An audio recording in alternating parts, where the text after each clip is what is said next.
I am mentioning this because Allah started the passage with greed. Halur, jazur. Shar happens to him, he loses sabr. Then he says, come to salat first. And once you come out of salat, then you will learn the real purpose in your life, and you won't be as clingy with your money anymore. If you're a really person of reflection, then you'll realize that you're going to be gone from here. So you'll make the right investments. And you'll realize that there's rights in the money you've earned to give to others. Salat itself, that it doesn't matter what passage of Quran you recite, it'll remind you that you're going to leave here. There's bigger problems. So you start thinking of the rights of others. لِسَائِلِ وَالْمَحْرُومِ. For the one who comes out and asks, and the one that's deprived. Two categories of people. There's somebody who physically comes and embarrasses himself and herself and asks you. They lost a job, they can't pay the bills, the electricity is gone, husband went away or something, or passed away or something, and they can't help themselves, and it's humiliating to them, but they make a call and say, can I borrow some money, can I have some money? I would really appreciate it. And it really, it hurts the dignity of a human being to want to have to ask. Right? To be put in that position, may Allah keep us all from being in that position. It's a very embarrassing and humiliating position to be in. But if somebody did bring themselves to ask, then don't make them ask again.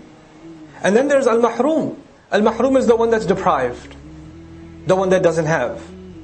We saw, when the gardeners got to their garden and everything was gone, they said, "Bal nahnu mahrumun." We're completely deprived. We have nothing left. We're bankrupted. Now, the question that, from tadabbur, the question that lies behind this ayah is, how will you know about the sa'il? And how will you know about especially about the mahroom? Because the mahroom doesn't ask. But you have a right in your wealth for the mahroom, which means they won't ask, you'll have to go and ask them. You have to be in touch with people around you. You have to know what's going on in your block. You have to know what's going on among your cousins, among your family. We have this concept, this artificial concept of community sometimes, where people come and pray together at a masjid, and they leave. They say salam to each other, maybe the guys play a little bit. We don't know each other's families.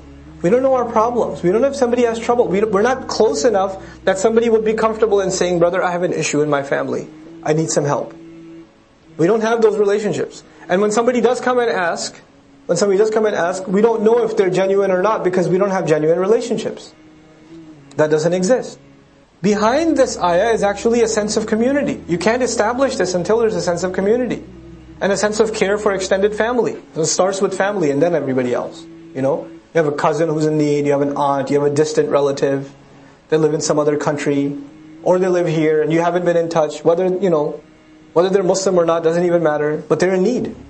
You help. Allah didn't say لِلسَّائِلِ الْمُسْلِمِ وَالْمَحْرُومِ الْمُؤْمِنِ.